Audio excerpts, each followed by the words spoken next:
It looks like it's finally happening. What's going on, guys? It's Ricky, and yes, it is official. A class action lawsuit is being opened up against MicroStrategy and Michael Saylor. And here are some of the details that you should know. Does this mean that, again, MicroStrategy is going to be forced to sell? Are they going to sell more Bitcoin? Is this really the beginning of the end? We're going to talk about a lot in this video. I really hope that I earned your thumbs up, and maybe you can consider subscribing. With that being said, yes, MicroStrategy had an absolute terrible day, finally broke below $100 per share, and we're very happy to see it. If you have not seen the news, feel free to look it up yourself. I always encourage you to do your own due diligence. Ross & Law Firm encourages strategy investors to inquire about securities class action lawsuit investigation. So this is if you invested in MSTR, STRF, STRC, STRK, and STRD. I actually didn't know he had that many different, what do you call them? ETFs, I don't know what he calls them, Ponzi schemes to borrow against. Like, that's insane. I thought he had STRC because I see the joke all the time about people getting stretched bag holding that thing. But what else did I want to show you?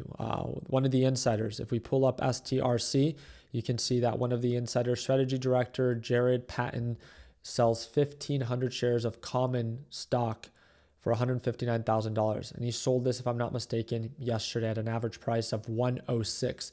Isn't that funny? Like, that's how you know it's bad. When you have insiders selling right before it was about to break below $100 per share. Like, that's how you know that, okay, well, just in case it does go lower, let me soften the blow and sell up here, because we know that if we break that support, we're likely to drop a lot lower. And who knows, right? He doesn't know if he's going to need money later, if it's going to drop another 50%, 80%, right? In just the past month, this is the crazy part. In just the past 45 days, if I'm not mistaken, MicroStrategy is down 51% in 44 days. If you look at previous all-time highs, yep, $543 all the way down to current lows of $94. It is down 81%. You want to know what's terrible about this? After losing 81% from its all-time highs, you will still have people trying to defend Michael Saylor. Oh, but just wait, you're going to regret not buying at the bottom. What do you mean we're going to regret? You're down 80%, or at least you're down 50%, right, in the past month. What do you mean we're going to regret? We have the option of buying if we want to. I can buy 5 shares and I'm better off than you are with, I don't know how many shares you have, but nonetheless, I don't want to, right? Like, there's nothing attractive about this Ponzi scheme. What does Michael Saylor do? Look it up. He runs a failing software business. That is what MicroStrategy is. You can pull it up right here, MSTR, right? MSTR, let's not talk about their unrealized loss. It's a company that generates supposedly $400 million in revenue, yet it still loses. If you look at their actual balance sheet of what their overall expenses are, it's just insane. It's insane how people can justify this Ponzi scheme. He literally needs your money to continue to pay the dividends for STRC. And that's why this class action lawsuit is really being opened up, right? That is where the issue lies. STRC is supposed to be trading at $100 per share. But guess what? It's not. It's trading at $80. So it's down 20%. Michael Saylor has promised investors an 11.5% APY and that STRC would close and stay at $100. But now it's down 20%. Imagine that. You're a retiree. You put your money behind Michael Saylor to earn 11%, 11.5%, interest a year off of it, just to lose 20% in 1 month. Because that's what it's down. How is that not bad? Oh, Ricky, but like, it's going to recover. What if it doesn't? What if it does get a lot worse before it gets better? Think about this. This is the part that never makes sense to me, is people are trying to defend MicroStrategy investors, are like, oh, like, well, this is like Bitcoin winter. I don't know what the crypto winter, whatever it is that they call it. Crypto winter during one of the most bullish markets for the stock market. Like, I don't even want to talk about, oh, that you're down 50%. You're down 50% when literally everything is up 50%. Talk about missed opportunity cost. Like, that's the terrible part. You were robbed of even just being able to invest in the NASDAQ market and this thing being up 50%. It's insane how, again, I'm not pro Bitcoin. I believe in your right to invest in Bitcoin. And if I were to ever consider investing in Bitcoin, I would never choose MSTR. Why? all they do is they dilute you. That is why MicroStrategy, this is the biggest red flag to me. MicroStrategy has not made new highs since 2024. It has not made new highs. But Bitcoin has made new all-time highs many times in all of 2025. But MicroStrategy didn't. What do you mean it's a leveraged way to trade Bitcoin? You're right. Leveraged in a bad way. You are down so much more than what Bitcoin is down. Great. The beautiful part of dilution, right? I wish I believed in Bitcoin. I wish I was that naive.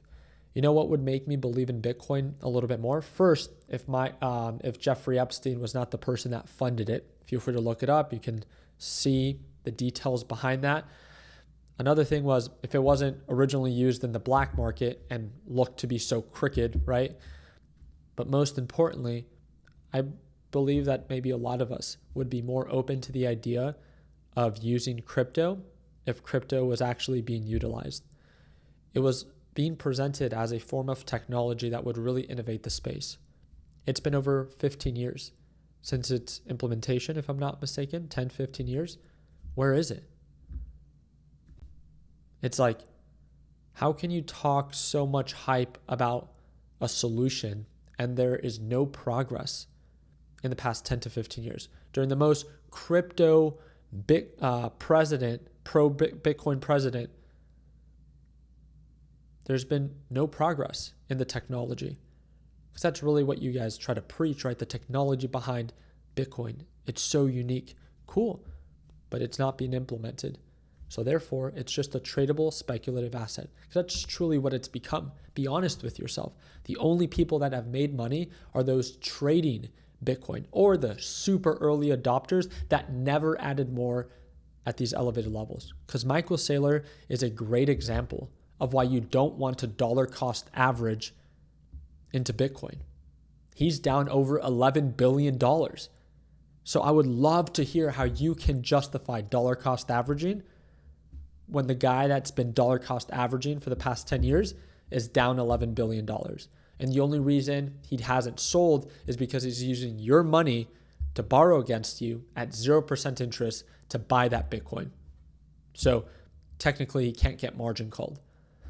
Think about that. Again, Bitcoin has made it very clear.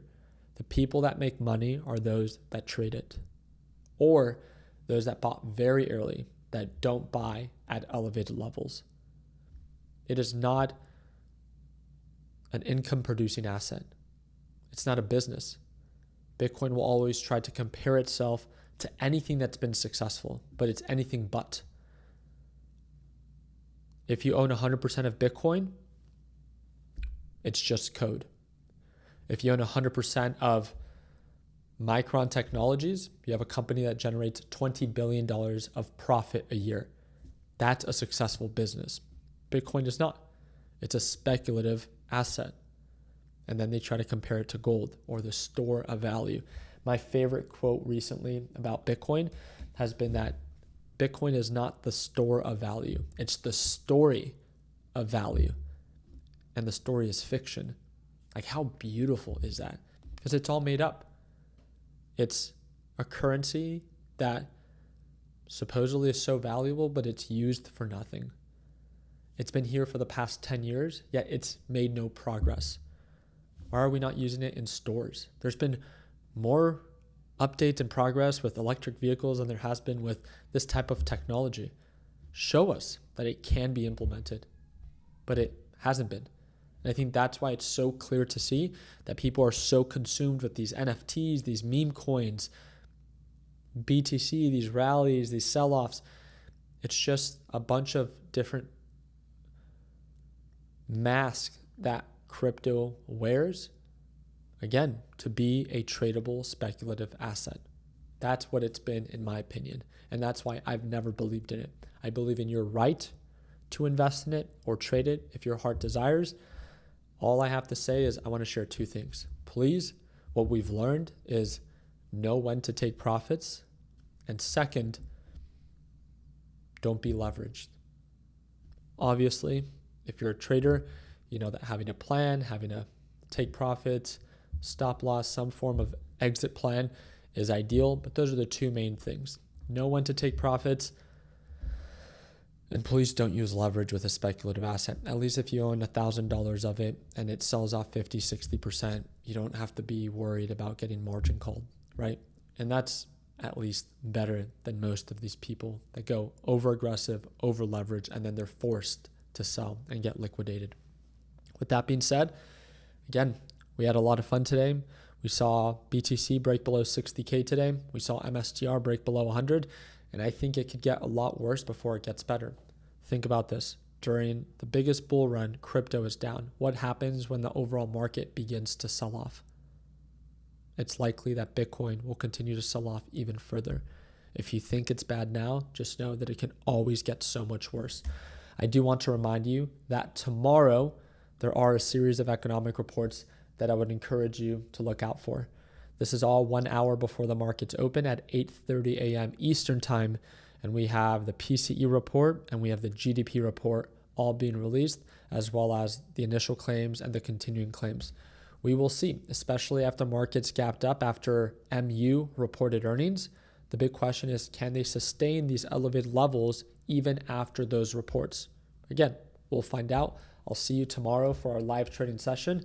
Don't forget to use our promo code MSTR to get nearly 50% off to celebrate the terrible sell-off that MicroStrategy and Bitcoin have experienced. So again, if you want to join us, remember it's a one-time payment, lifetime access. You don't have to join if you don't want to, but if you want to watch me trade live every day, would love to have you there. And that's going to be the second link in the description down below. Appreciate your time. Like always, let's make sure that we end the year on a green note. Take care, team.